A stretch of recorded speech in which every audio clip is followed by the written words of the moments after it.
So let's do it. That's my chair, in case you're all like, what the fuck?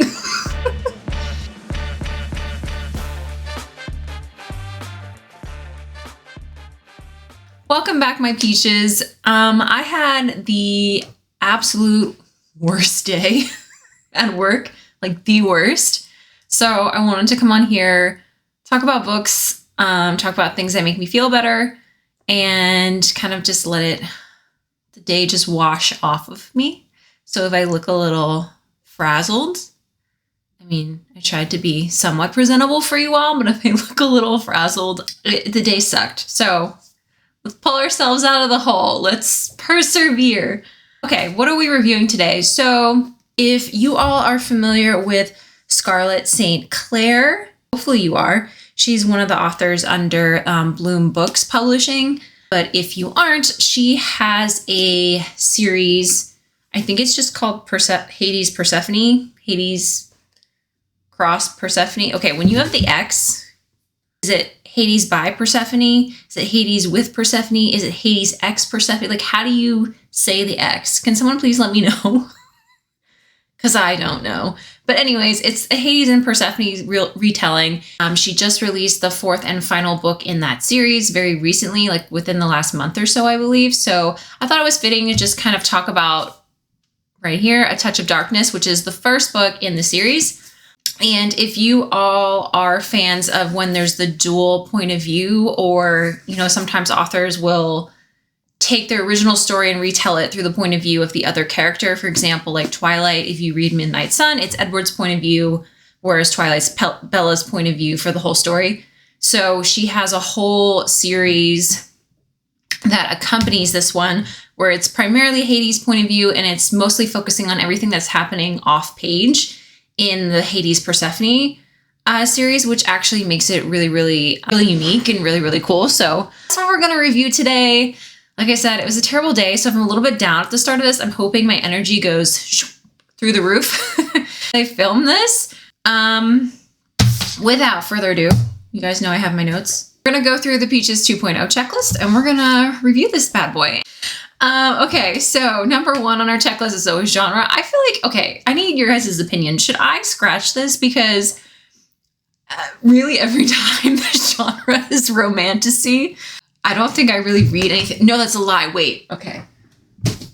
You'd be so proud of me, you guys. I am reading, what is this? A biography, not a biography, but like, is it a self-help book? I don't know what it's qualified as, but it's not romantasy. It's the Arnold Schwarzenegger new book. So I do read other things. But all things seriously, like, I don't know if genre is the most helpful all the time, because I do primarily just like to read romantasy, but interested in your guys' thoughts, so let me know. Number two on the checklist is always spice level. The whole series, and Scarlett St. Clair in general, she has another series I read.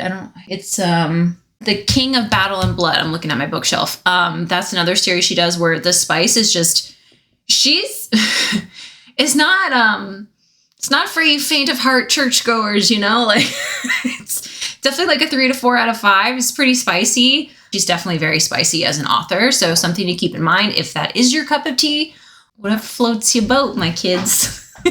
Number 3 on the checklist, plot summary. So what is this lovely book, this lovely series about? So like I said, this is a retelling of the Hades Persephone Greek mythology story. So kind of have an inkling of how that goes if you are familiar with Greek mythology, but if not, think Greek mythology meets like modern day. So Persephone likes to go get a coffee at the coffee shop while she works on homework for her university classes. It's not like, oh, we're set in old ancient times. No, it's Greek mythology, but it's set in a modern day city. And the gods from Greek mythology and humans all live together, but the gods are almost like celebrities, and they also have like animal horns. Do not judge me. It's a good book. They can like disguise themselves so they look more human, but when they're actually in like their full, what they really look like, each one has like a different set of animal horns that kind of makes them stand out. And everyone follows everything they do, like celebrities in this world. And we kick off, we're following Persephone, who is actually the goddess of spring, but she's kind of been hidden away by her mother, Demeter, what is she the goddess of? I don't remember. She's the goddess of like the harvest something. So she's kind of hidden away by her mother, and that no one really knows Persephone exists. And Persephone is very much trying to keep it low key, down low. She's going to university. She wants to become a journalist. Like, she's not about being the celebrity or anything like that. And the other thing is she's supposed to be the goddess of spring, but she's really struggling to really bring anything to life, which is something that I was like, I see you, girl, because I don't have the green thumb, right? Any plant I bring into my home, I kill. So not on purpose, I just suck at it. So I really identified with that aspect of her personality. So she's trying to pass as a mortal journalist. She has a roommate and best friend named Lexa. And Lexa's like, girl, you work too hard. Again, something else I can identify with after today. She's like, girl, you work too hard. We need to go out. We need to party. We need to have fun. Let's go to this nightclub. And there's this super exclusive nightclub that is actually owned and run by Hades, the god of the dead. And Hades is known for being super mysterious. He's super wealthy. He owns all these clubs and different things throughout the city. He's built this massive empire. Obviously, he's very in touch with the underground, the criminal world. So people are just fascinated with him. But she, again, is trying to keep a low key. So she's like, eh. But her best friend convinces her and she's like, all right, let's go. So they go to the club. They get all dressed up. Persephone ends up in this super, like, up in the not the penthouse, but like the super, you go upstairs. You know, there's always an upstairs in these clubs, right? Go up the stairs to where all the VIPs hang out. She finds herself playing poker or cards. I'm not good with cards. She's playing cards against this super mysterious but like handsome guy, and he's like, you're like, who is this man? So she's playing against him, and in the middle, she realizes she's actually playing against Hades. You're like, oh, hello there. So she's playing against Hades, and you know, sparks are flying. But when she figures out who she's playing against, she's like, oh, so she kind of hightails it out of there, splits and runs. But what she doesn't realize is that when she was playing with him, she accidentally made a bargain with him.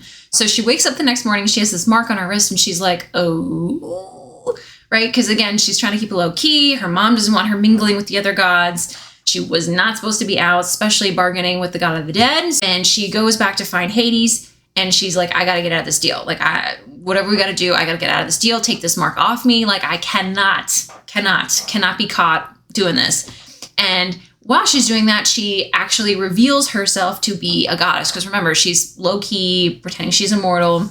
So she's never in her goddess form. And he's like, ooh, right? He's, you know, new meat on the market. Yeah, so he says, all right, I can't just like let you out of the deal, but let's make the bargain. So the bargain ends up being that he will let her go if she can create life in the underworld, or she loses her freedom and she's kind of stuck with him. So she's like, ooh, and then even bigger than that is kind of throughout the story, right? It's romantasy. So there's sparks are flying, love, banter, all those things we love to read. All right, so that was not short and sweet, but that was my plot summary. Moving on to the main characters, I would say 3 out of 5. So Persephone is, like I said, she's the goddess of spring. She's very smart. She's the heart, you know, bigger than herself. She wants to help the world or kind of figure out what her purpose is because she feels like she's sucking at being the goddess of spring. At the same time, she's kind of denying who she is, and she's trying to figure out, you know, she's young. She's trying to figure out who she is. And the male main character, Hades, he's the god of the dead. Definitely a lot of mystery. He's rich, so he's got that going for him. He's very powerful. So again, very much like Shadow Daddy vibes, especially in the fight scenes. But overall, I'd say like a solid 3 out of 5. I enjoyed this series. Number 5, supporting characters. These 5 out of 5. 5 out of 5. I freaking love the supporting characters in the series, particularly Hermes. He is the best in my opinion. He's always causing chaos. Aphrodite makes her presence known, right? The goddess of love. Lexa, as I said, she's Persephone's best friend. She is human. Then we also get to see Apollo, another god. He's definitely just like more misunderstood. Demeter is Persephone's mother, definitely very controlling, overbearing. And then Hecate's in the book as well. She's the goddess of witchcraft, I want to say, but she makes a presence and kind of becomes friends with Persephone. So there are a plethora of supporting characters. Number 6 on the checklist is always my favorite part. So there is one part in the book. It's, I don't know, kind of like midway, but, you know, Persephone and Hades are, you know, exploring, is this something? Is this not something? So they actually end up in Persephone's apartment and they are baking cookies. And, you know, Hades is just so out of place, like trying to figure out like what the measuring cups and the sugar in the bowl. And, and Lexa, I forgot to mention, Lexa, her best friend, is also like super obsessed with the gods and like following, like, you know, like celebrity, like she's super obsessed. Like think of someone who's like obsessed with Bravo, but she's like geeking out that Hades is in the apartment, but also she's like, do you want to watch Clash of the Titans? Which I found so funny because I don't know if you're not familiar, like Clash of the Titans is about the gods. So she's like, you want to watch the movie?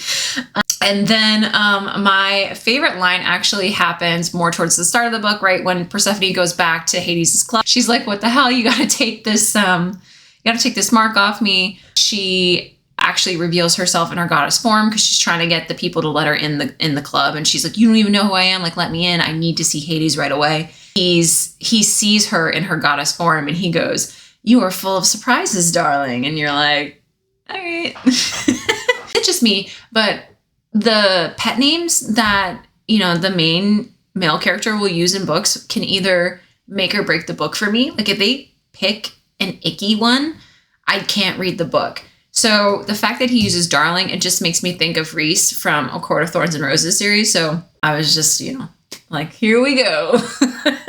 And then number 8 is always just my overall thoughts on the book. I really enjoyed this book. It's not my favorite in the world ever, but I will go back and I will read this series from time to time, especially if I'm in like a book slump and I'm like, I want to read, but I really am not interested in anything new.